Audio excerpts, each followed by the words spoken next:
সেজদায় পরে আল্লাহরে বলবেন, আল্লাহ এই পৃথিবীতে আমি ছাড়া তোমার গোলামের অভাব নাই, কিন্তু তুমি ছাড়া আমার দ্বিতীয় কোনো রব নাই। চোখের পানি ছেড়ে আল্লাহরে ডেকে বলেন, আল্লাহ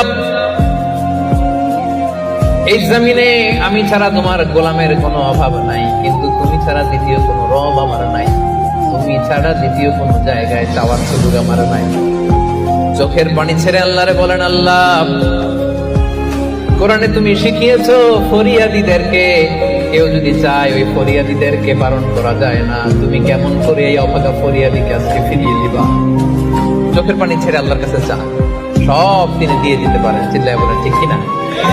গোটা বিশ্বের সবাই আমাদের যার যা লাগবে সব যদি আল্লাহর কাছে চাই, আল্লাহ যদি সবাইকে সবকিছু দিয়ে দেয়, আল্লাহ বলে আমার ক্ষমতার 1 ইঞ্চিও কমবে না। চিল্লায় বলেন ঠিক কিনা?